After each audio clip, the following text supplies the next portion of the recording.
Ladies and gentlemen, welcome to episode 4 of Let's Talk Trackmania, your weekly rendezvous to talk everything that is related about our beloved franchise, whether it is competition, the game itself, or something that somewhat touches to our beloved license. I'm Thomas Mangozi, aka GGeek with a clip scene. There we go, a little bit better now. Thomas Mangozi, aka GGeek, and alongside me yet again are Eirik, Holdal, and Scottie. How are you doing, gentlemen? Spectacular, always, and such a great time to see such beautiful faces alongside me. Yeah, same. I like looking at myself and listening to myself, so I'm ready. Alright, everybody is ready. Hello to everyone who joined in the chat. TT saying that it's not in French. Well, yeah, unfortunately, we do have to cater for an international audience only. That's coming from my chat. We're just gonna get started with discussing stuff about the new Trackmania. Some info has been dropped last week, especially regarding the pricing model. We're gonna get delving deeper into that first, with especially the backlash that has followed it, and also give a little bit of our own view about the whole thing. We're also going to be discussing marketing in terms of starting the marketing campaign, which areas should be the priority targets for Trackmania, and also discussing the 10 million player goal. And third and final subject will be more related towards the game itself with, for instance, PC only, Camp 3 and whatnot. And we got some gameplay footage to back it up as well that we managed to get from the various interviews that have come out in the previous week. So yeah, why don't we just get it started with a quick recap of the pricing information that has been dropped. So we do have 3 tiers of that's got started already. 3 tiers of access. First of all, we got the free access tier, which basically comprises of online multiplayer and solo for the seasonal campaign that it gets updated quarterly. And also you get access to the replay editor, almost fully featured, with the restriction being to that you can only save 1 track at a time. You also get to compete into the original rankings for the solo campaign, and you also and as I said, multiplayer is through the arcade mode, which is hosted on Nadio's campaign servers. Then you've got the standard edition, which is costing €10 or $10 per year, depending on where you live, which basically comprises all the standard access, plus the ability to join dedicated servers, and also the ability to save more than 1 map at a time, basically unlimited saves on the map editor, creating and sharing race replays without restrictions. And at the end of the year of access, you get to keep the 4 quarterly campaigns, so 100 official maps, and the 365 track of the days that have been released throughout the year. So 465 tracks in total for 1 year of access that you get to keep seas after that access is over. And then you have club access, which is either $30 a year or $60 for 3 years, one-time payment for 3 years, non-recurring, it must be said, where you get the ability to get all the stuff from the standard access, plus the ability to create your own club, host your own servers, own online rooms or dedicated servers, and also get to compete in the Grand League. So that's the basic recap of what's to offer with the various Trackmania model pricing. And fair to say that the casual community did not really like it, it must be said, with the various rumblings that we heard on the internet. I feel like, Eirik, you maybe, I feel like I should give it off to you with something you've been recollecting, especially over the past few days. Well, I can first then jump back to once I first got the information about this different prices. My first impression was actually positive, because I was afraid that they will look everything behind like a paid wall, maybe like Turbo, where everything you had to pay for everything. So once I heard Hilde said free, I was like, okay, at least we have something that's free. And then obviously I was happy about that. And I think it was in episode 2 or if it was episode 1, I said that I believe that this was going to be paid for, because then you have the financial security. It's a small game, so if you're just going to base it on free and hope that there are some microtransactions in the game that's going to get them to eventually earn some money from it, maybe that's a bit risky. So I understood that as well.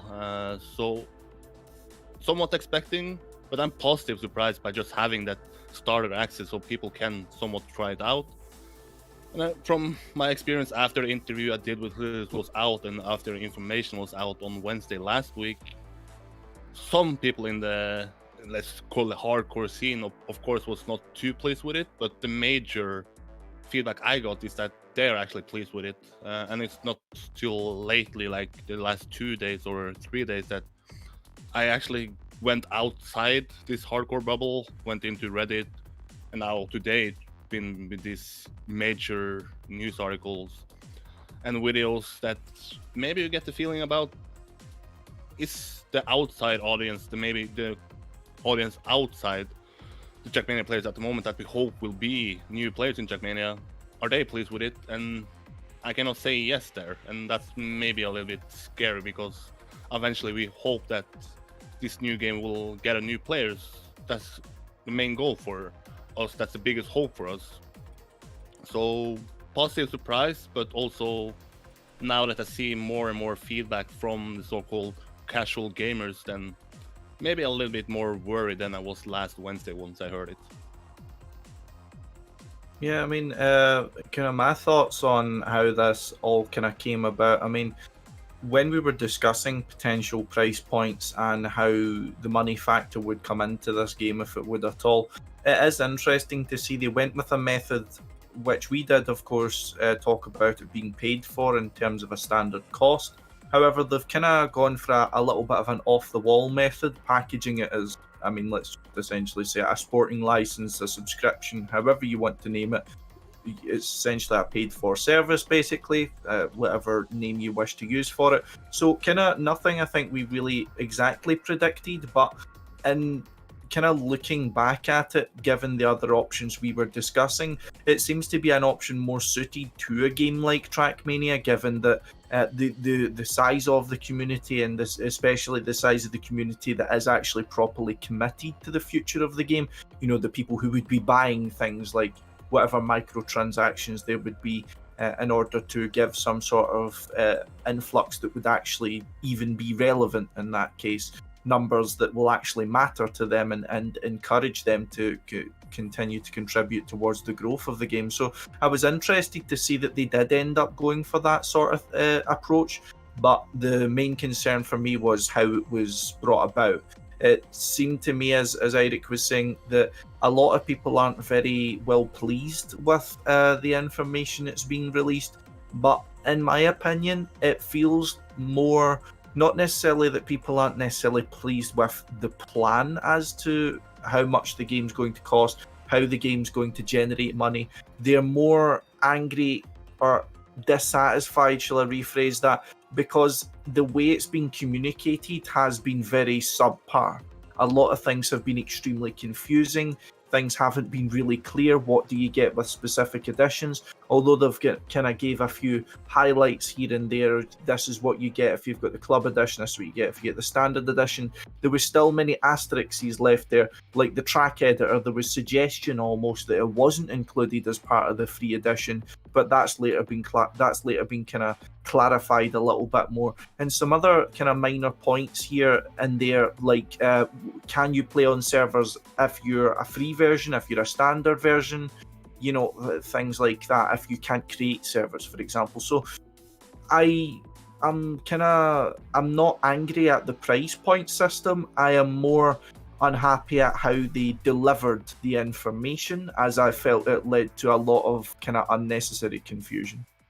Yeah, I do have to agree with the communication part of the whole thing. The entire system itself isn't bad at all. I feel like it's probably the best way that could have possibly gone around in terms of monetizing Trackmania and try to generate a steady revenue stream from it. Going for I think it was Speedy that was actually discussing about it on Twitter and on Discord. The game as a service approach for Trackmania isn't exactly one that's been tried before, and it feels like it doesn't really hurt to try, since if they got such big plans for this game, like regularly updating with content, supporting the esports side with the Grand League and stuff like that. Well, if we can't take into account that plus the fact that you have to pay the developers. They got bills to pay. They got food. They got to feed themselves. They got a family to house and whatever. Well, you start to realize that basically the standard model of basically selling wholesale copies, like buy once, keep forever, like we've had previously, isn't really quite doing the math, because you can only get people to buy your game so much until eventually you cannot sell enough copies to keep the run of your stream going, and eventually the plan for the game falls apart. So I feel like the subscription model is definitely good, but yeah, the way that it was worded around was basically not that well worded, which led to a lot of the shitstorm. But in my opinion, if I'm allowed to go off on a tangent and get slightly angry here, I've been reading some of the comments in the past few days over the internet. So, like for instance, Reddit threads that were talking about the subscription service and also how they mishandled the communication, and a lot of the casual players, well, basically riled up about the fact that Trackmania was moving to a paid subscription system rather than a standard buy once keep forever model. And there was generally I feel like it was a lot. I felt a lot of hatred when I read some of these comments, and they felt like, and I felt like, I know it may not have been said, but for me, like, it felt like whenever I picture that in my head, I feel like, oh, if they go bankrupt within 6 months, then that's good for them. They deserve that. Fuck you. It's not the end of the fucking world if we move to a freaking game as a service subscription. If the game allows if that potentially allows the game to survive a little bit more time in the long run, especially with the stuff that's planned for the game. So, hold your horses, hold your tits, hold them tight, and be along for the ride. Because I feel like even though that will irk some people, I still feel like we can see some decent numbers turning in from for the game itself. And I know personally that I will be on the new game. I did order the club edition because I plan to do stuff on it, and I'd suggest that for most people, the $10 a year standard edition is probably more than enough. So this game is definitely not as it's not as pricey as people first see. Like, they see basically $3 in and they go, oh no! And they should really calm down at that price point. They don't need to buy the $30 a year or the $60 for 3 years. That's only if you are really invested in the game. $10 a year, perfectly fine. And if you want to give it a little bit of a try before you buy, free version's there. And people tend to seem to forget that. But let's try to look at it from their point of view. Maybe they are some sort of casual player that plays it every now and then. Why should I play the new Trackmania if what is offering for free in, let's say, Trackmania Nations Forever? Why shouldn't they just go there where they can play on? Okay, it appears to be he's died, so I'll just go ahead with what I was going to say upon that until he manages to get himself back, since Eirik has unfortunately left the house. But, he has rejoined us, Eirik? He has come back in your place in the webcam, so we're just waiting for There we go. Discord man. Well, how you go, Eirik? But yeah, what I was about to say was, let's try to look at it from a casual point of view, that someone is playing Trackmania 2 times a year, maybe 5 times a year. Why should they then try out the new Trackmania instead of just downloading the Trackmania Nations Forever, where they know that everything is for free? So even though you want people to try out the free version of the new Trackmania game, maybe this information about that you don't get everything for free, so that is eventually gonna not even make them try the game, because they have already a version that is everything for free. So I'm actually curious to see how many players is gonna try out the free version, and then eventually how many players are gonna upgrade to, let's say, a starter access or a standard access. Because from our point of view, I think everyone we speak with in the community are probably gonna go for a club version. This is the main game for us. This is the main game for the people I speak with daily. So I'm more curious about how will a casual players approach this new game, where they know that not everything is for free, but will they still try out the free version, or will they then, okay, I can play Trackmania, and I know that Trackmania Nations Forever have servers where I can play with my friends, where I can build maps and where I can do everything. Sure, the racing experience might not be as good, but does that matter to casual players who doesn't really play it that much? So I don't know. Do you guys have any point of view? Do you think that this is gonna scare away casual players, or do you think that this will help casual players because at least now you have a free option?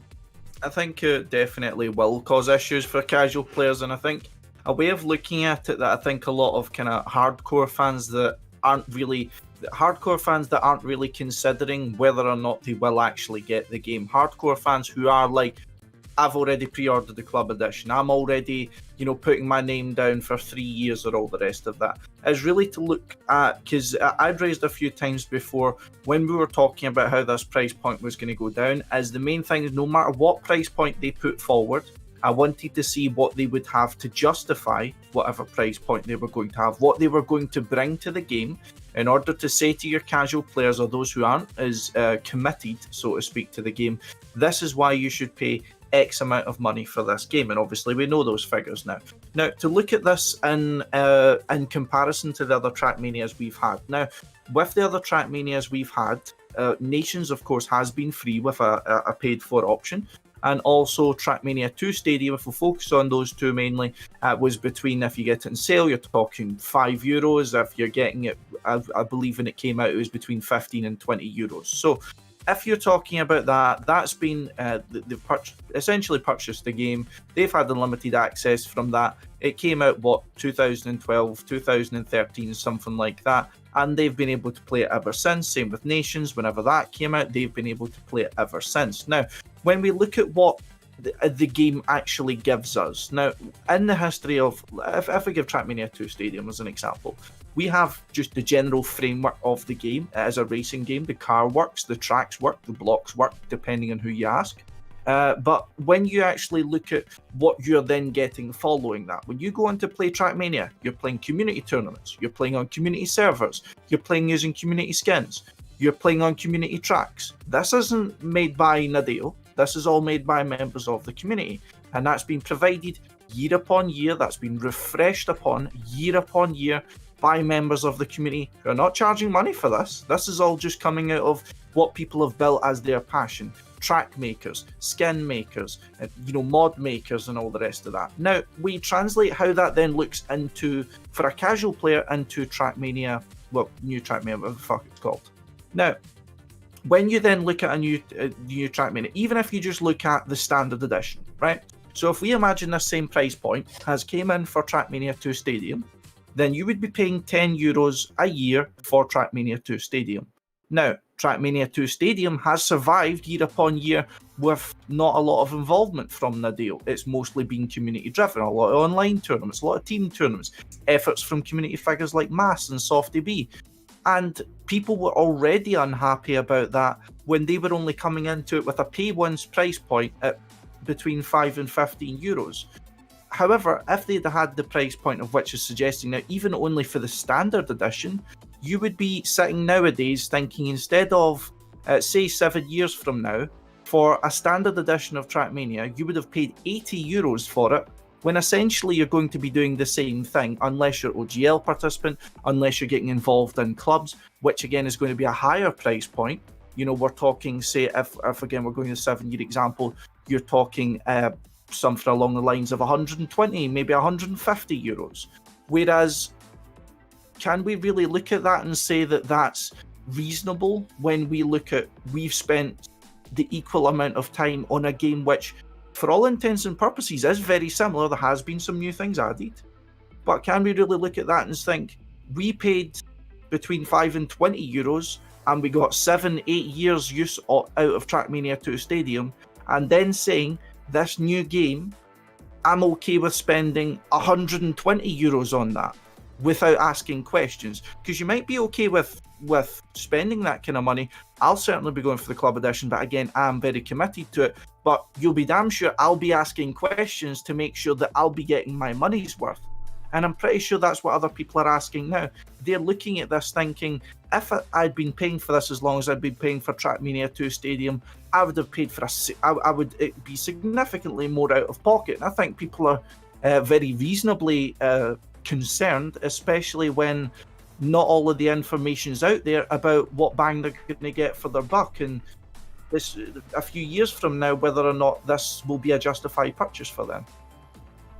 Just like because now they have this subscription model, or what they want to call it, now they actually have to give the community updates. Let's say that if you are a player, you pay 60 for every 3 years, or you play for the standard access 10 for every year, eventually you want something in return. Then now you're gonna expect something from then continue your subscription or your sporting license. So I think this is gonna force Nadeo to actually be coming with updates. It seems like that is the plan from Hillis. He said that the reason why they ask for more money than they usually ask in Trackmania is so he can pay the people that actually is going to produce content, is actually going to update stuff, going to create new blogs, going to create new systems. So I think from a hardcore point of view, I think this is a good sign, because this shows that this is probably going to make them stick to this game for a longer time. And if they aren't, well, then most people are going to cancel their subscription, not going to renew it. So I think it's a ballsy move from them, but I think it's the right move, and I think it sends the right message if you look at this as a diehard Trackmania fan that's going to play it for, let's say, the next 10 years.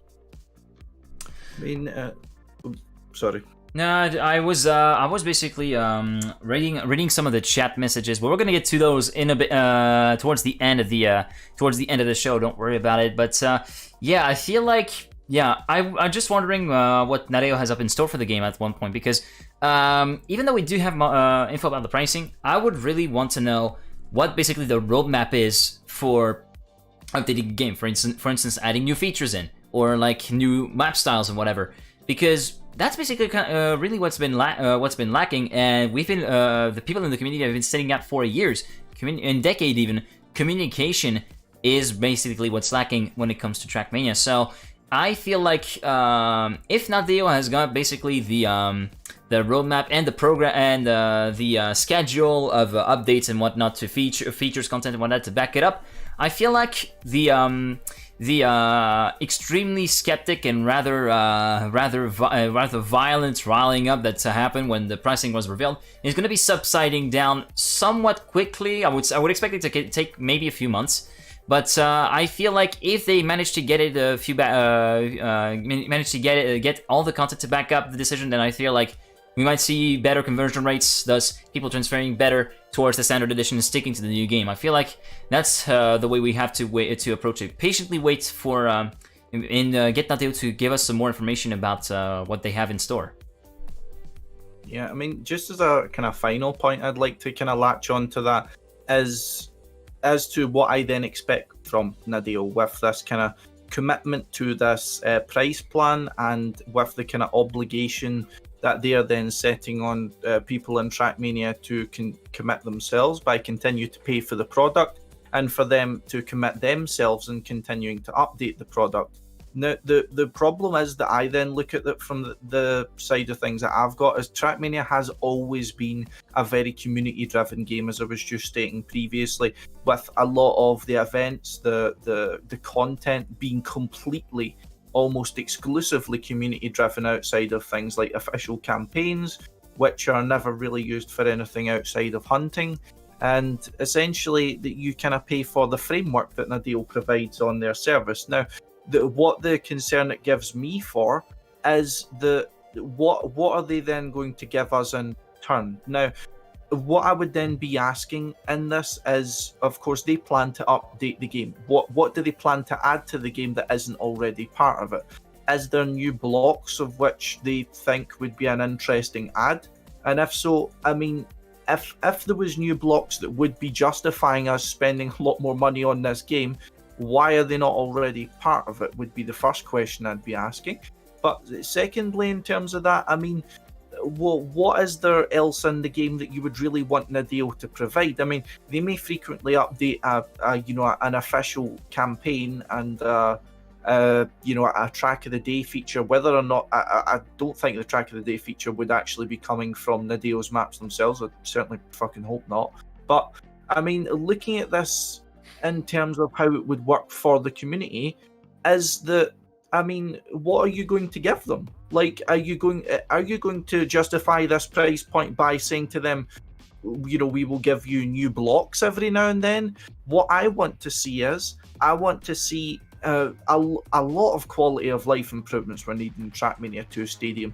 bug fixes, just the interface not working all the time, little things that could be added to the game to make it significantly more competitively viable, or even just more casually comfortable, as I'd like to say it that way. That's what I would more like to see Nadal focusing on, not focusing on releasing seasonal campaigns and using that to justify the price point, because there's many more significantly more talented mappers out there than Nadal, and I wouldn't like to see them focusing on releasing content that the community already covers, maps, skins, or whatever it is that they want to do. I want to see them releasing content that's going to make the game easier for casual players to approach, easier for competitive players to compete in, for spectators to watch. I mean, I'm sure, Geek, you'll know that the kind of pains of trying to cast Trackmania matches and trying to bring it to people. There's a lot more room for improvement, but that doesn't seem to be what's kind of been hinted at when we're hearing about how they plan to support this game going forward. And I'll be honest, I mean, me even coming out as a club edition, although I'll of course have my competitive aspirations, I don't know if I'm going to be coming out of this, even if I was a standard edition, 5-10 years from now, and thinking it was really worth it, unless we see, overhauls, unless we see a significant amount of effort being put in by Nadal, and historically that's not been their strong suit.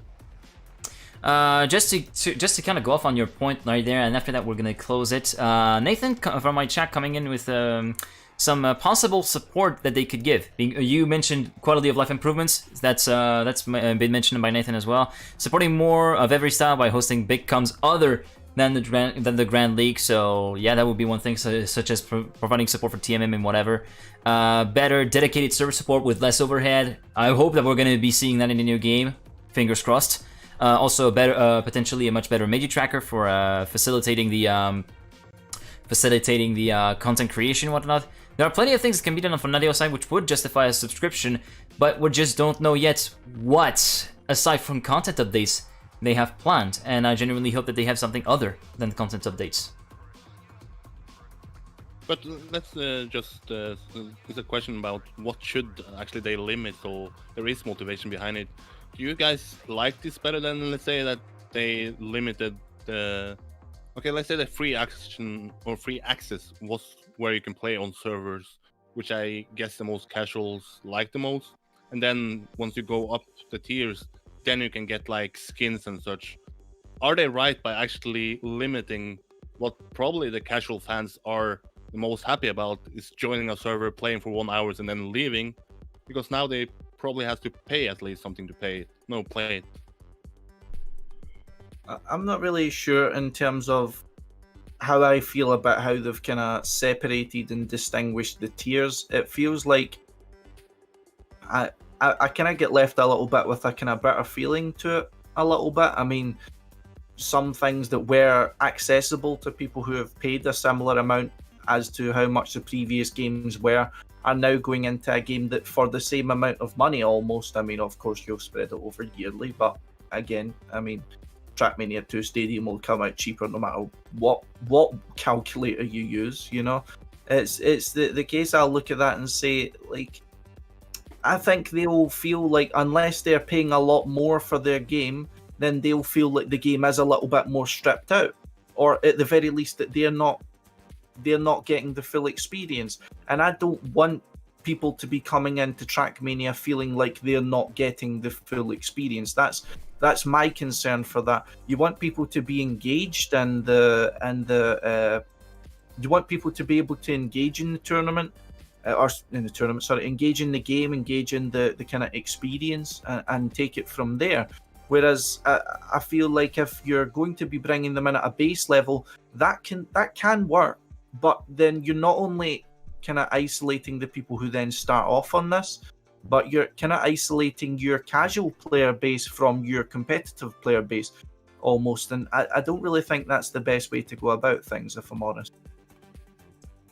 I don't really have any real opinion about this. We do have some people in the chat that have been having some some opinions about, for instance, limitations of the free version, with most notably to the map editor, which is one of the things that a bunch of people are interested in the casual community, creating their own maps and whatnot, with the limitation of being that you can only save one map at a time, with the next map that you save overriding your previous work.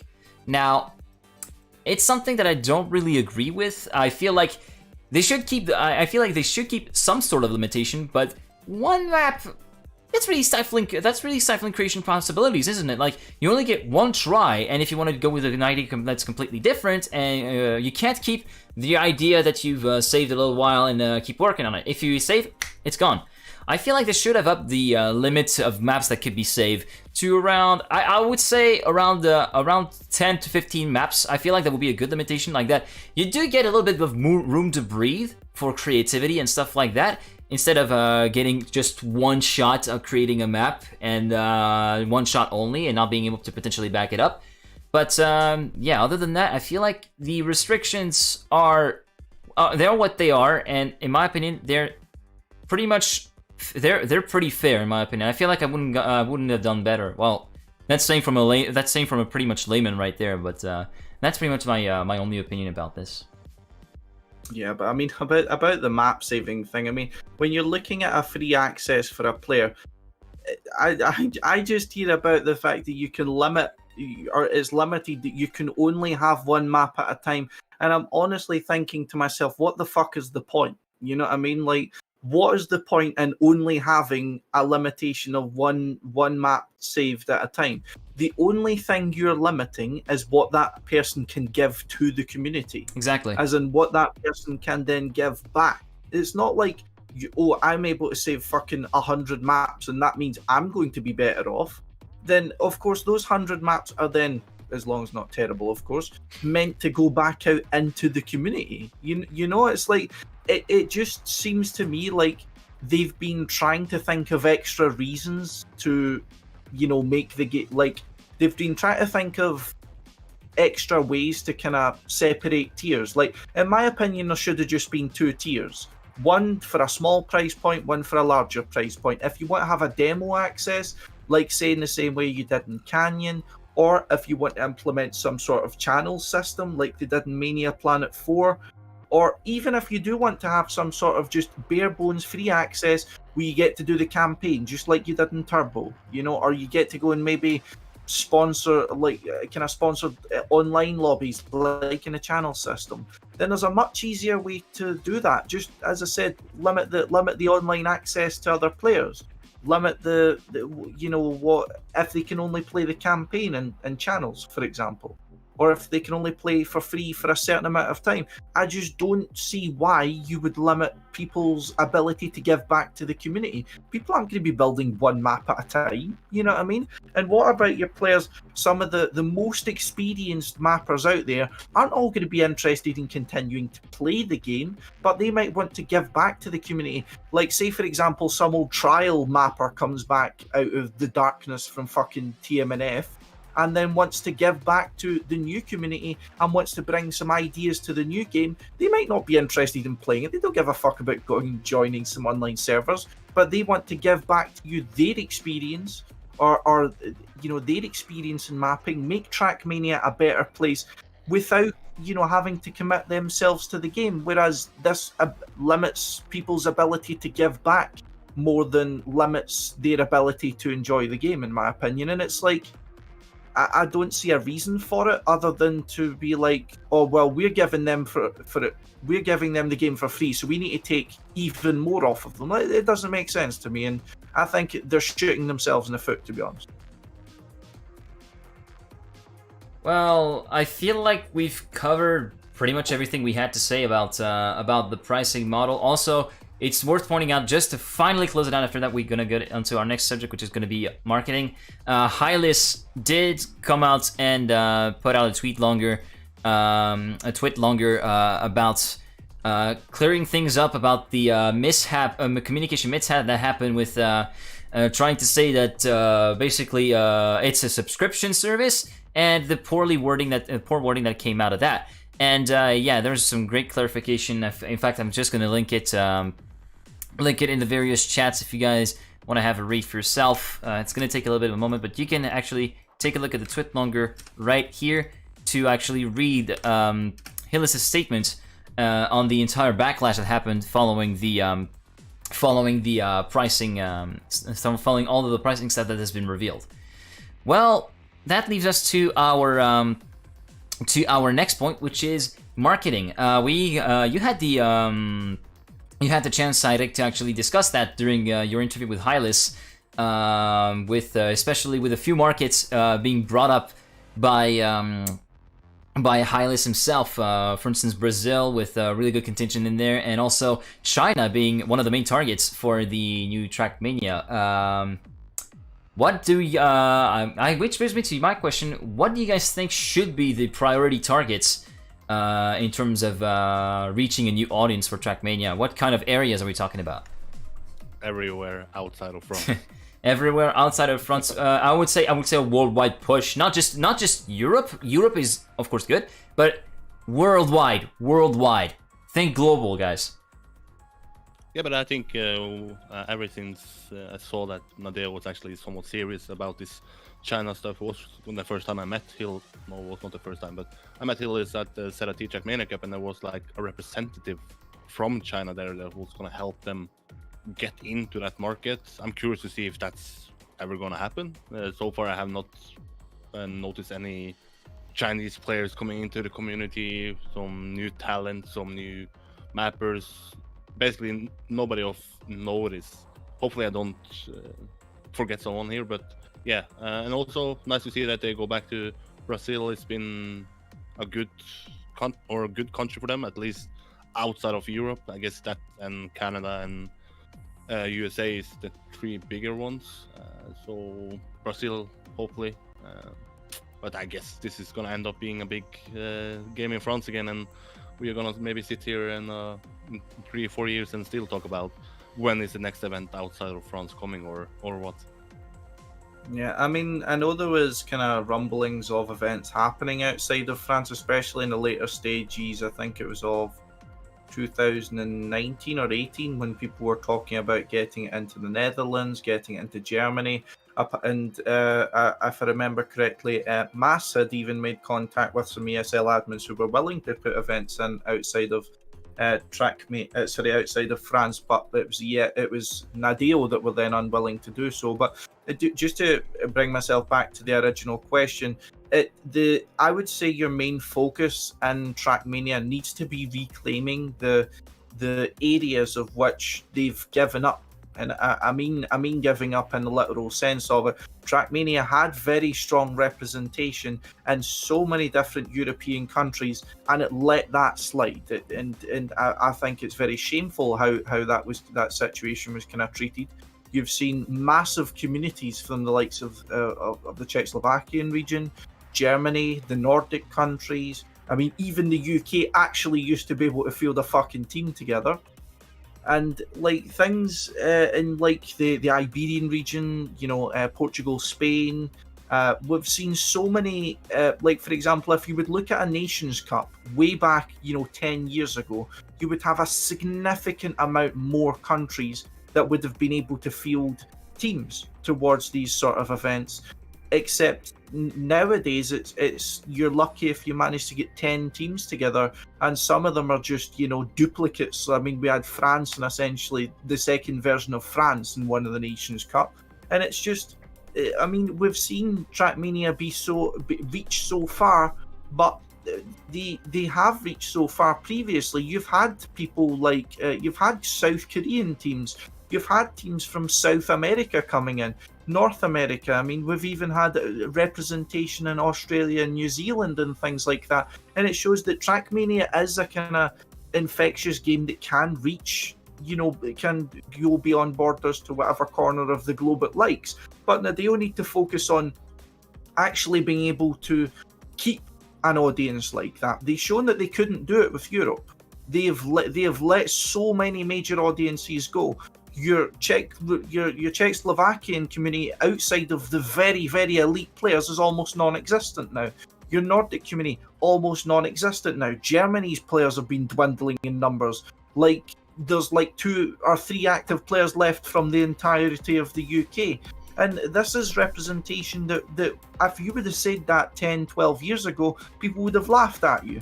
You know, people would have said, "Oh, there's no chance they would be doing that." You know, you had a lot of other you had ESL bringing in a national UK championship way back in the early 2010s. So I think that they do. I mean, it's okay if they focus on, you know, China or fucking Brazil or wherever they want to, but they've already had Brazil and they lost it because they didn't do anything for Brazil. They didn't do anything for these other regions. They only done things for France. And that may be a little bit more controversial, whatever way you look at it. But, I mean, we just need to look at what's happened throughout the years, and that'll kind of tell the truth of how the nature of this game's went. So they can do all the marketing they like for this, but they need to stick by their guns and stick by their communities when they've risen, instead of just turning back to home every time. But I think the first step for Nadeo is straight outside their own borders. If they take their head out of France, they'll see that there is many large communities that do have the potential to come into Trackmania and have already been in Trackmania, and I'd like to see Europe being the priority of their outreach. I do really agree with the fact that we do need to reach outside of the borders, and especially Europe. You definitely needs to get a greater push than it ever had in TM2 Stadium. You said there were teams that have been fielded almost a decade ago. That's just could not be fielded anymore because so many people from those countries have left the game. Although there are some European countries that are somewhat exception. Germany is somewhat well represented in Trackmania. You're absolutely right about the fact that Czechoslovakia is well underrepresented. We have the elite players, and after that, it's pretty much gone. Also, some of the other countries, I'm especially thinking of the eastern border. Of course, Poland is somewhat it's somewhat well represented in its own rights, but other countries such as I would say Hungary, Croatia, all that kind of stuff, it's been kind of missing out. They kind of fell off the cliff of the audience at Trackmania, which is basically consisting of mainly France and then a little bit of Germany. That's pretty much the kind of scale that we're looking at right now, France, Germany. And I feel like we need basically to even out the scales across the various European countries by bringing more people from said countries into the game, especially people from the Eastern Zone, like where I mentioned Poland, but we also could potentially mention people from the Baltics. So yeah, Estonia, Latvia, and Lithuania. I feel like that could be good candidates. Bringing people over from the eastern side or from the southern side that are not as well represented, especially Italians. I know you might be saying, "Oh, you have an Italian name." Nope, not at all. That was purely at random.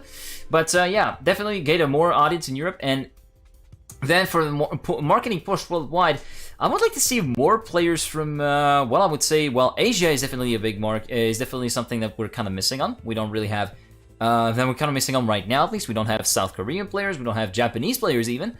And for Americans, I mean, we got Canadians. I mean, we have Carl Jr. That's the main big thing. We also have Watley. We got Dodeka. We got a few Canadian players in there, but North America definitely could help with a bit more of a push to get more players to represent their countries and potentially get more Americans competing. Which for me, the more the merrier. For me, that's pretty much my whole thing. Get to even out the scales across Europe, and then get for a better push worldwide. That's the way I would go about. But I believe it was episode 1 or again episode 2, we talked about how should they market it. We lacked information. All we had then was the trailer, and we also obviously had the announcement at Lyon. But now I done an interview again with Hillis. But unlike in Lyon, I was not the only one who did an interview with him this time. He had like interviews with over 100 news outlets that was invited into this. So are you guys more maybe positive now that maybe they are starting to market it, maybe they are starting to try to push this game out there and not only wait until the game is eventually out and then push it? Because now there are articles being written in pretty much every language. I even had an article in Norwegian written, and that was not written by me, so that was nice to see. Well, do you want to go? I don't want to have a go at this, Scotty, first. Yeah, sure. I mean, it's better than nothing. That's what I would be saying about it. What I've liked to see is I've liked to see that a lot of something I've kind of been a bit of a double-edged sword about. The only time I've actually seen proper gameplay, the only time I've actually seen a lot of gameplay for this was in interviews done with, say the German interview that was done, French interview that was done, and they're playing the game, and you get to watch them play the game. And that was, I remember I can't remember who I was doing it with, but they had it in the background. I think it was you, Eirik, with the interview with Hillis, and there was gameplay. And it's like, wait, I've not seen that.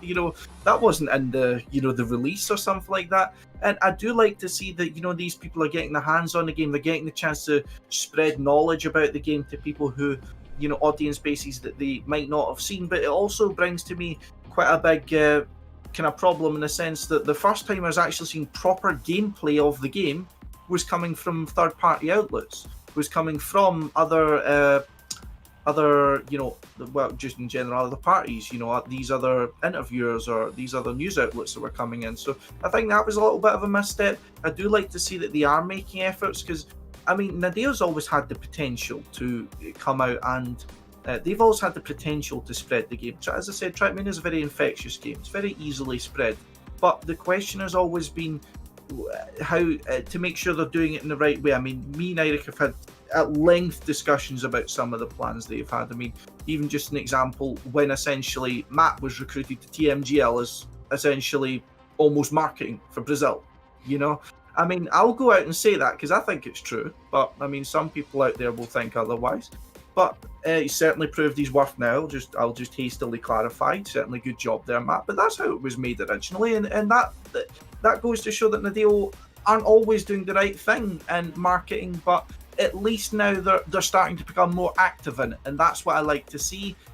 Whether they're doing it the right way, it feels like to me people who are just not used to marketing, they're not used to doing this, so they're finding their feet doing it in a franchise that's been out for a billion years, which does seem a bit strange to me. But at least they're doing something. They're keeping active. They're showing the game to potential new audiences.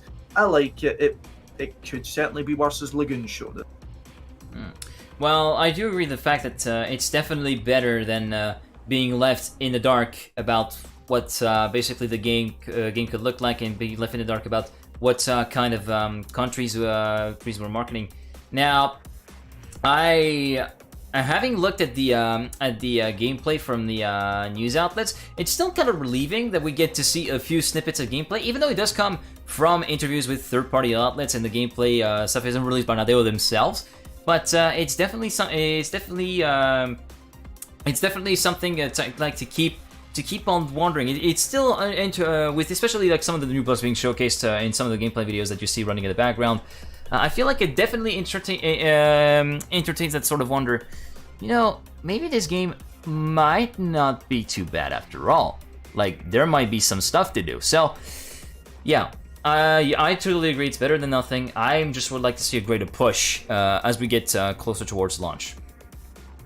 But what sort of push then? What are you guys wanting? What is it a lot of stuff from Ubisoft itself? Like I suggested that to Hillis, is it gonna be like contacting streamers to get them to stream it once it's out or even before it's out? Or is it gonna be to use the big marketing channels that Ubisoft itself has? Because I don't think Nadeo has that big of a marketing channel. I mean, if you look at their Twitter page, I think there are players in the game that gets more attention than Trackmania's own Twitter page, so I think they had to go through Ubisoft itself. And if so, then we get to start about talking about what specific stuff are you looking for? Is it more gameplay trailers? What are you looking for? Gameplay trailers for sure. I would love to see more gameplay, not rendered, real recorded gameplay. One thing that's important. Just to be able to better see some of the mechanics of the newer blocks, especially. And in terms of like marketing push, I would say a hybrid use of both Ubisoft's channels for traditional marketing and the streamers for the more established audiences would be your best bet, because going with just streamers, it's just not going to be enough. It's only going to work like for countries where you have established audiences. Sure, France, you give that game to Zerator or Saldosh, great. You get a great aura and a great audience reach there. If you get it in Germany, well, Riolu, you could make it work, but you give it for someone like Trillix, for example, who's starting with Trackmania and has a really huge follower base. He shows the Trackmania to the people, boom, you get an instant reach. But for other countries, it will not work, because in countries, for instance, like Poland, I'm saying some countries at random there, but countries that are not really well established, like Czech Republic and stuff like that, it's not as well established as it was before. Therefore, the reach is much lower. Whereas if you go with Ubisoft, with Ubisoft's marketing channels, with like traditional advertising and whatnot, you could definitely kind of somewhat compensate for that and still get a better reach than if you had streams alone. So, yeah, I'm feeling like a hybrid approach would definitely work better. Yeah, I mean, I've got both an idea of how I feel this could work better on a kind of grassroots and really inspire some of these communities to kind of kickstart again, some which we have lost over time. And also just what I'd like to bring up first of all in terms of what I would like to see more. I would like to see a bit of a kind of revised look at what the different tiers of the game are actually going to provide. I want Nadal to come out and show us a bit of gameplay, of course, but I want them to come out and give us, even if it's just a videogram, something that shows us when you've got the basic game, you're going to be able to do this. When you've got the standard game, you're going to be able to do this. When you've got the premium version of the game, you're going to be able to do this. So any conversations that people are going to be having out there is going to be whether they're happy or not with what they're getting. Not that they don't know what they're getting, which I feel is a big problem at the moment. So that's what I want to see. I want to see some proper gameplay driven by people who actually know how to drive. I mean, some of these guys at least know how to turn and drift, but it would be nice to see for people who know, because the way I would look at this, right, when you're showing someone who's never seen Trackmania before, you're not going to show them a clip of someone smashing into walls. You're going to show them the fucking press forward maps. You're going to show them someone doing some sick, amazing lines on a tech map. That's what you want to be able to share to people.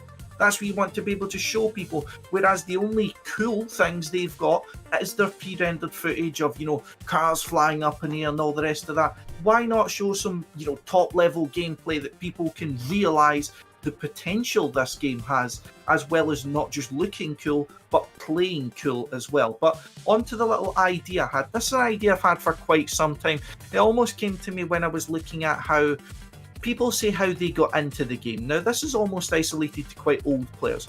People who came into the game, often we see a little bit of a statement being that, I used to play this game when I was in school, or, I played it in the school PC back in TMNF or something like that. And also a little thing I've seen, like when I think it was Expert or Big was doing some representation at Cologne, we saw that they were doing like Beat the Pro, where Massa would go against someone in Cologne, but they were doing it in TMNF. And I feel like Trackmania 2 did have a little bit of a barrier there, which prevented the kind of ease of access for true grassroots. I mean, people who just never played the game before, just want to pick it up and play it.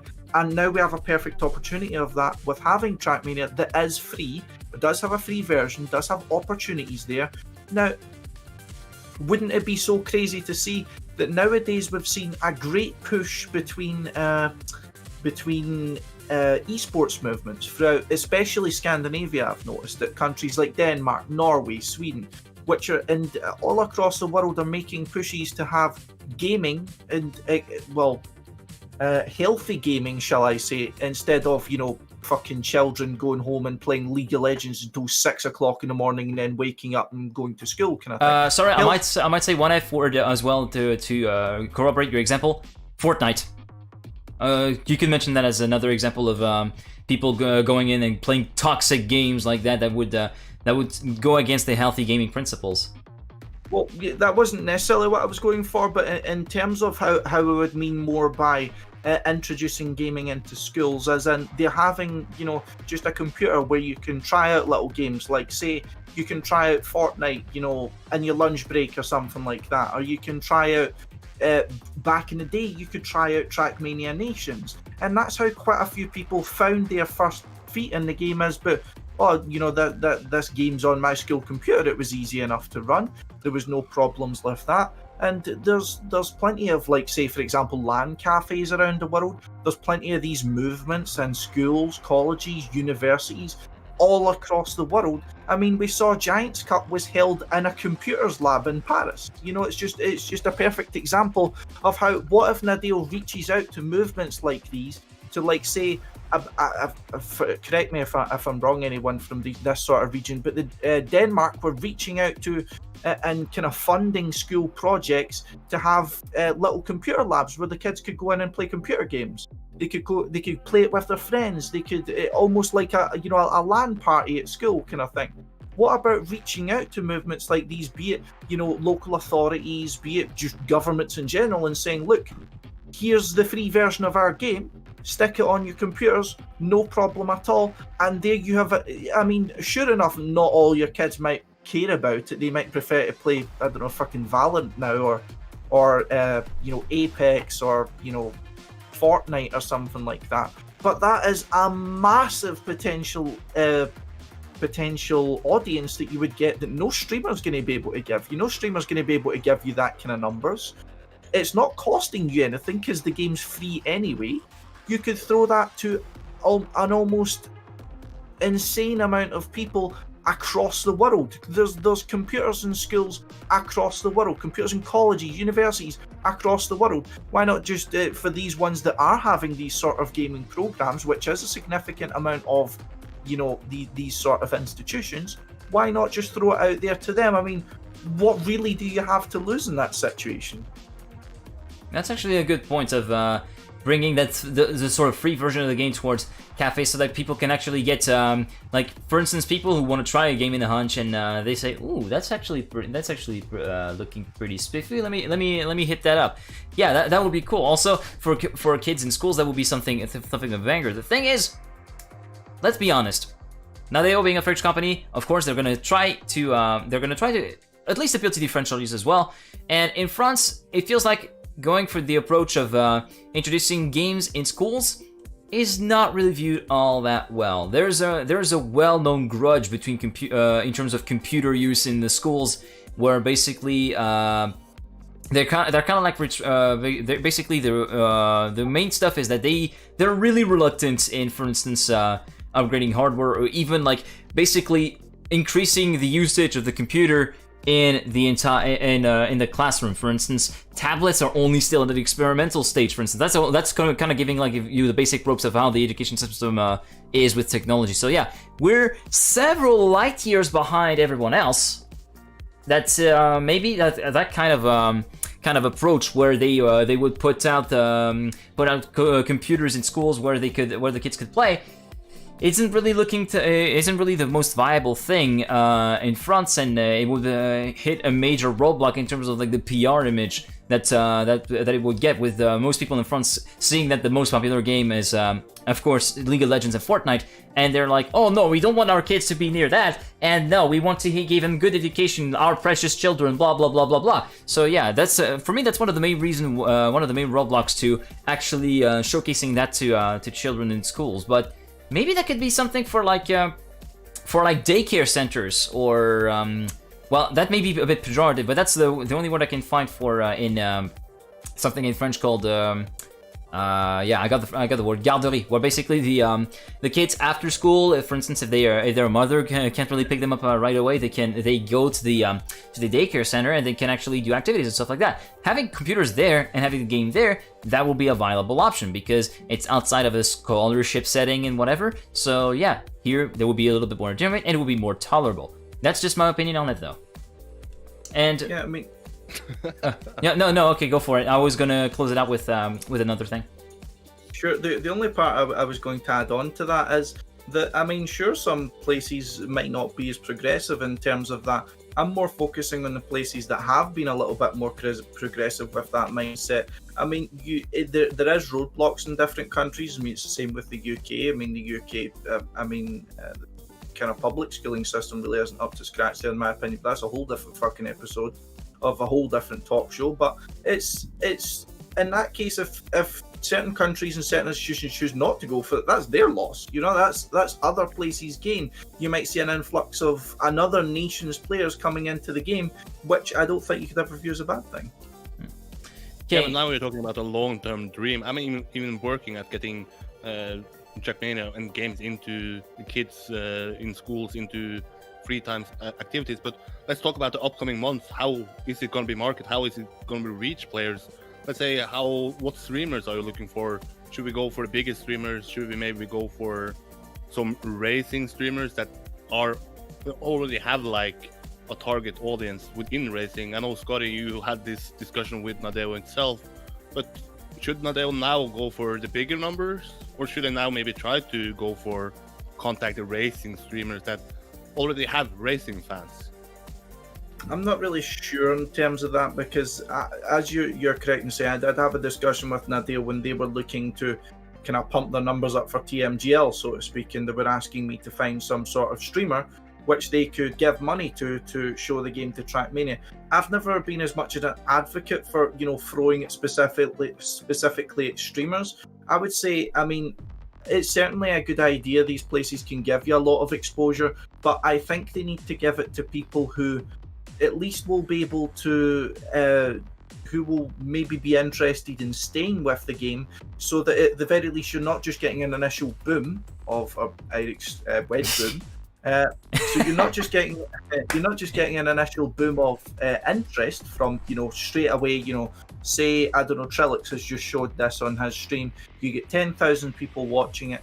However, if say Trillix then decides, I'm not just going to play this game once for the 10,000 viewers, I'm going to make a little series where I attempt to play this game, like say for example back in the days where you try and get in the Race of Champions ladder, the skill points, the 100k. It's about, to me, if you're going to give money to streamers, you're going to give money to personalities to bring in an audience, make it a recurring audience, make it people who might actually stay with the game, you know, or make it, if you are going to throw money to these people, so that they will stay with the game, or at least continue to show the game for a longer period of time, instead of throwing a standard amount of money at them and saying, show this for X amount of hours and then we're done with you. I mean, maybe even do the same model they're doing for pricing, as long as they commit to giving them something over a set period of time, the streamer commits to giving them something for a certain period of time, and that could maybe give Trackmania quite a sustained period of interest. Whether it's a racing driver streamer who might be able to have more of an advantage, bring a higher quality of play to his audience, or even if it's just some, you know, random Twitch personality who is just finding their feet in the game and bringing so many people on that journey with. Well, I would say that a racing streamer would definitely bring a bit more to the table. Also, like I would think that of course racing driver. I keep making the mistake again. Racing streamer is definitely something that I would go for, but I feel like we should also keep like a few names outside of the racing scene that might be interested in actually have a passive with the game, like Trillix, for instance, a big CSGO person who has been really fan of Trackmania. Now, 90k bringing up that that Kuru would play CM, and yeah, for instance, a streamer like Kuru HS, maybe his audience isn't that big. Well, he's for context, he's a Need for Speed Most Wanted, well-known Need for Speed Most Wanted speedrunner and a racing game streamer. He's played Trackmania a lot. He actually has played it pretty recently in the racing marathon a few days ago, and I feel like he would be the perfect candidate to actually bring Trackmania to his audience, and that would be someone that I would go for. And well, just to finish it off, I would just like to do something that's a bit of a meme that I like to say. Hey guys, RKD Boy here, and today we're gonna be playing Trackmania for a new video. I feel like some of you may have recognized me a bit, my terrible impression of it. But yeah, I would say racing streamers definitely, but don't forget about the more general audience as well. Now I want to finish with one quick fire opinion: 10 million player goal. That's the goal that has been set by Hireless for audience numbers in your interview, Eirik. Ambitious, some optimistic. Can it be reached? Can it not? Your views, gentlemen. Yeah, it's optimistic, but I think it's gonna be reached. if you want my short answer there. Hmm. I think now you have, at least on Epic Games, for now at least, it's targeted as a free game. I don't even think you can buy the other accesses there, so maybe Epic Games is gonna help reach that people that downloaded the numbers. But I mean, or I don't care how many people download the game or play it for, let's say, 1 hour and then leaves. I care about how many people are eventually gonna stick to the game, and that is gonna be my main point in the interview next time. How are you gonna keep the players that is coming in here? But if I'm gonna say a number, I'm gonna be ballsy. I'm gonna say 65 million downloads. As much as France, basically. That's your standard answer. Boom. That was my question when people asked how many players are playing Trackmania. How many people live in France? All right, fair enough. That's a cheap shot on my home country. I feel a little bit hurt, but whatever. Scotty, do you? Don't worry, there'll be more to come. What? Says, don't worry, there'll be more to come. There'll be more to come. Well, I'd say 10 million is somewhat optimistic, given that I don't think we discussed if any particular time frame to hit those 10 million players. Are we talking after the first month, after the first year, whatnot? So First week. First week, 10 million, easy game. I mean, just looking at the kind of 10 million goal, I think it's a number that doesn't really matter, to be honest. It's a number that might look cool when you're talking about games that have already had their lifespan. Like, oh, this game had this many downloads and that game had that many downloads, but I mean, it doesn't really matter. I mean, the only thing that matters is it's like when you're talking about, like, when you're talking about Trackmania Grand League viewers, you know, or like Trackmania Grand League might have had fucking stupid amount of viewers, but how many of them cared about Trackmania? How many of these, you know, say it's a 10 million goal, if you hit that 10 million goal, how many of these 10 million people actually give a fuck about the game? How many of those 10 million people actually played the game for a second time? And I completely agree with Eirik in saying that it doesn't really matter how many people download the game in terms of total number. It matters how many people continue playing the game. Whenever you see, I mean, due to my work, I work in esports as well. I've kind of spread around a lot of different kind of parts of the esports realm. So places like PUBG, CSGO, you know, Apex and things like that. And always the only thing that is mentioned when you're talking about if a game is performing well or if it's performing poorly is its concurrent players. How many people is it getting in, day out? It doesn't matter how many people have got it in total. It matters how many people are continuing to play it at any given time. Yeah, you're absolutely right. Concurrent players are the name of the game. Now, I'm assuming that it's just going to be like total like purchases or downloads of people, or people at least booting up the game one time. And well, I'd say 10 million is optimistic. I'd say 7. Now, I would say 7 million would boot up the game in the first couple weeks, in the first even the first couple months. Even more will come in the end. But yeah, 10 million, a little bit too high to my taste, I think. I'm not sure. Not sure? Okay. I don't think we even care that much. I mean, it's cool for a headline. It was cool to put it as a headline for my videos. Like, we're gonna reach 10 million, got some clicks, but in the end, it's active players that care for the people within the community. But besides that, I guess it's just a cool number to have if we reach like a insane amount over 10 million. Yeah, because I mean, you look at when you were in Trackmania, and it does tell you at the top when you enter Trackmania 2 Stadium, you could have had, I mean, I don't know if they announced how much the total kind of downloads or purchases they had for Trackmania 2 Stadium. I mean, Eirik, you might know that, but I'm assuming it was quite a high number. We're talking millions at the very least. Yeah, but when you go on to look at Trackmania and you click on that says players in the last 24 hours, you're lucky if it's even in the thousands, never mind the hundreds. The only time it's at a significant number is when Zerator Cup's around. Or when, you know, say if Sardosh is doing anything or something like that. That's the only time you see numbers of just any sort of significant amount whatsoever, to be honest. So that Trackmania 2 Stadium hasn't really been that inspiring in terms of, you know, how the total downloads compare. I mean, without knowing the total downloads figure, of course, I might just be speaking out of place here, but how much I would anticipate the total sales figure comparing to the total, you know, your concurrent players. So I'd expect at the very least you might get that kind of disparity, unless, at least as I'm sure we'll see from Europe coming at, 2nd half of that interview, Eirik, how they plan to players. Trackmania. Well, I feel like we've covered everything. I don't really have any specific opinion or anything that I really want to talk about. I feel like we can basically talk, do a little bit of a quick fire round, it must be said, about gameplay stuff that we've seen. So, about gameplay stuff and more infos that we've seen. So, only PC. Good? Bad? I'd say, Don't really care too much about it. Bullshit. Useless. Yeah, bullshit. Worst decision, in my opinion. Worst decision. So many. Yeah, don't get me started. We'll be here for another half an hour. But he said for now, though. I think it's going to be eventually a plan for them later, but I mean, it would be cool so the consoles player wouldn't be left out. But if I were to pick between PC only or console only, obvious answer, I'm going to pick PC only. So Yeah, that would never be an option.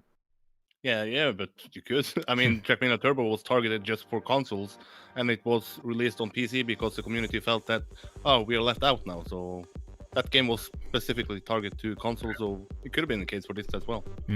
I suppose, yeah, that's true. But I think the console market, to have a launch with people all getting on the boat at the same time is such a massive missed opportunity that I mean, it's not as if they don't have the know-how. They've done it with Turbo. You know, it's something they do have the capabilities to do. It's I don't see many good reasons for why it wasn't done. That's a mass, especially with it being released as a free version. I mean, you saw the numbers for Turbo massively spike when it got released on PS Plus for free, when it got released on Xbox for free for a month. The numbers massively spiked. So many new people from so many different regions came into the game, which I mean, you're still seeing names I don't recognize at all at the top of the leaderboards in the Turbo for, you know, PS4 and Xbox and things like that. And that just shows you the kind of audience that we're missing out on for not so good of a reason, as far as I can see. All right, fair enough. Next up, a bit of a point that has emerged in the gameplay scenes and stuff like that has irked people. Cam 3. Now, as a player, I feel like it's a bit of a change, but I feel like there are way too many people rallying up about Cam 3. It has been said that there will be an option to make the car transparent and still be able to see the HUD on the center, to actually be able to see the gear indicator and the speedo. So I feel like it wouldn't be taking too long for people to adapt. It's just like the reaction of people when they first saw that, like the first impression of the Cam 3, people were like, really, bro? But I feel like over time, it's gonna be wearing off slightly. But yeah, I do agree that about stuff that has been said by Next in the chat. The hands need to move. Like the hands are it's just basically like a really slippery stick that he sees to glide out of the hands. But just a bit of a nitpicking. But Cam 3, I feel like people are gonna adapt over time. It's not really too much of a big deal. But why even remove something that players even use now? I mean, you have, I don't know if Nadeo has limited options, but you have at least 9 buttons there, and they use 4 buttons at the moment, 1, 2, 3, and then 7. Why couldn't this new pilot camera be camera 4? The best player of all time use camera 3, and I'm not talking about Curry, and I'm talking about Carl Jr., but you have great players who use a specific camera now for many years. Why change it and instead just not add something else? That's, to me, weird, but let's see. I'm not playing with camera 3, so it doesn't directly impact me, but to me it's just weird. Why not just add it as another camera, and let's see if people like it?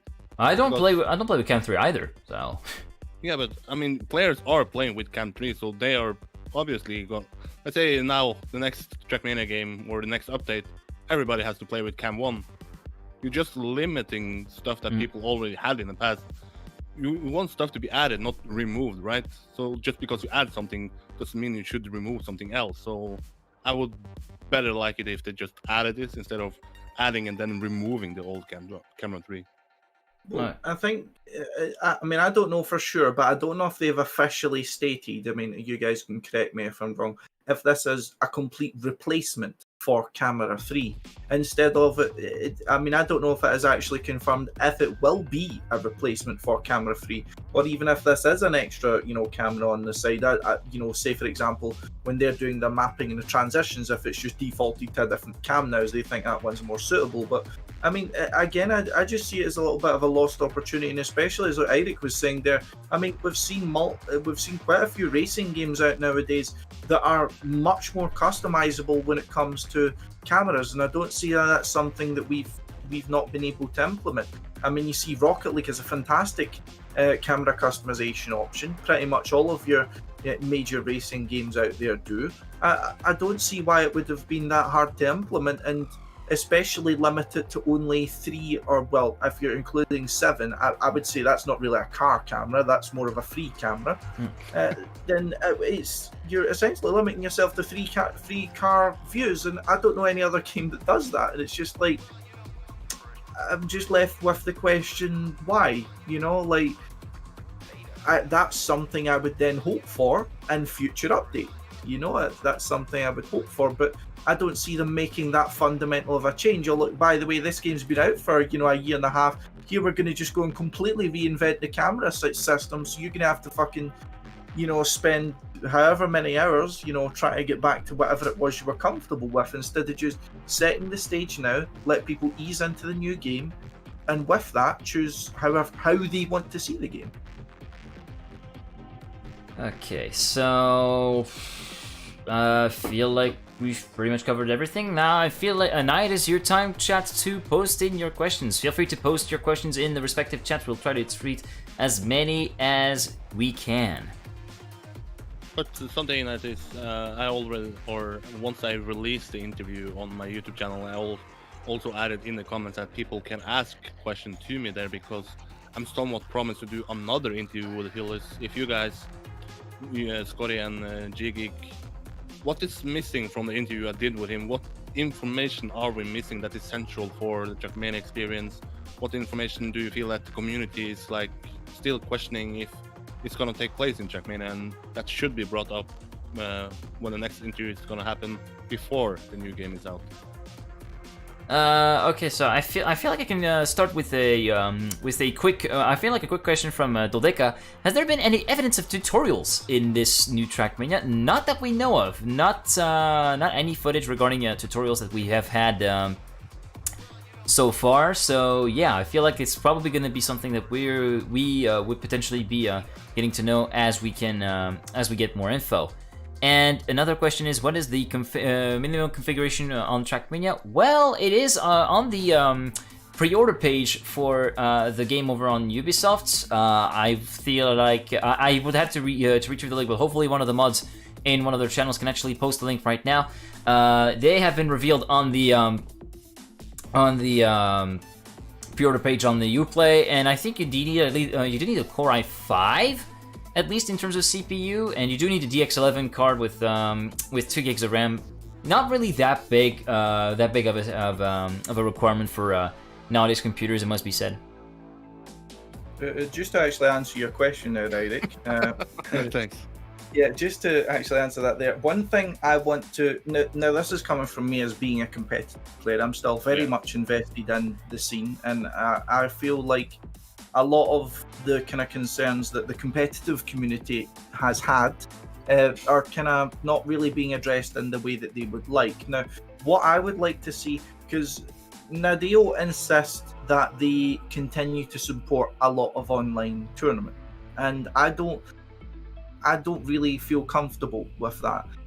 Now, just to give you guys what they mean by that, now Nadeo will, if you are a tournament going into your first edition, they will help fund a cash prize for you, only for the first edition. So things like the Full Speed League took advantage of that. I believe the TM Open Dirt took advantage of that, and I'm quite sure throughout the rest of time, quite a few others have gone for that. But that's the only evidence I've seen, apart from maybe the Mania Planet Twitter page, sending out some retweets every now and then. That's the only evidence I've ever seen of in the last time Nadeo supporting competitive projects that weren't fundamentally their own.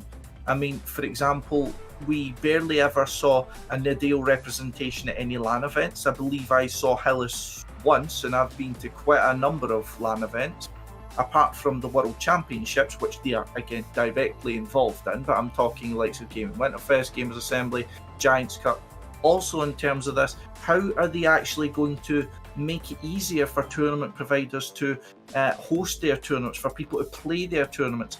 I mean, I personally, in the private Ubisoft forums, have given a number of suggestions as to, for example, some sort of API which would output match results, which would allow for significantly better documentation of what happens in Trackmania. We've seen a lot of stats efforts by the likes of Scottie and such that have had to fall flat on their faces because we're having to rely upon screenshots being taken by people. Even just an example of that, of course, as I was saying, an API being given out, as in some sort of framework. Perhaps this has been featured in the club system, of course. Some sort of improvements on the spectators side of things, so that casting tournaments will become a lot easier. But I want to see their support for the community-driven events and community-driven tournaments to become a lot more tangible, rather than just signing a check, getting involved with these sort of tournaments. I mean, when I was involved with the From Zero to Hero casting side of things, I was contacting every single potential caster for that and saying, look, this is what I've thought you might need.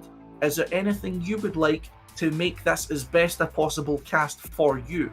That's what Nadeo should be doing. They should be contacting these tournament organisers and saying, look, how can we make these tournaments easier for you? They should be contacting people who head up these projects, like Wikipedia, Scadi with his stats and all the rest of this, saying, how can we make this easier for you? People like Shorty or, Erwin Weber, who's, pioneering the matchmaking system all on his own. I want to see them getting more involved in the competitive side of the community, rather than just doing their own thing and then signing a check every now and then for what for the first edition of whatever tournament comes and asks. Well, do you have any other questions that you might have to answer, Eirik, Scottie? Well, the thing I will bring up, the main thing, and which I stated that I would already bring up in the first interview, was that Hillis went to Twitter and said that there will be some sort of ranking system in the new Trackmania. I was told that that was a better topic for the next interview, so then they would know more about it themselves, so I saved that question until then. So I will ask about the ranking system, I will ask about the matchmaking, and probably target the next interview more towards the esports side of Trackmania, because I feel like this game is more targeted towards the esports side. Definitely. The subscription model, the updates, the Trackmania Grand League. Now you have to pay to play Open Grand League.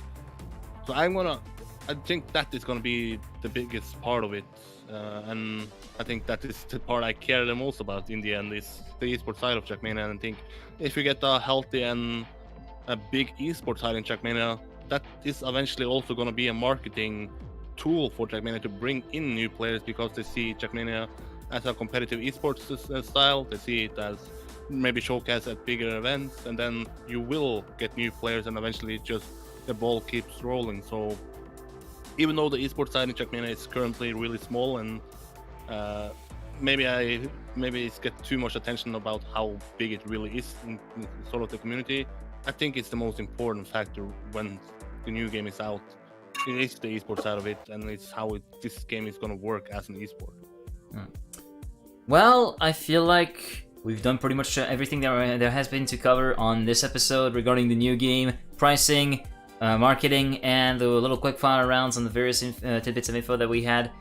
Thank you very much for tuning in to this episode 4 of Let's Talk Trackmania. Make sure to tune in next week in to our respective channels for the next episode. If you want to follow us on social media, you can follow Eirik at Eirik Holdal on Twitter, follow Scottie at TM Scotsman on Twitter, and follow myself at TM GGeek on Twitter. And make sure to check out both myself and Scottie on Twitch, as well as Eirik's YouTube channel.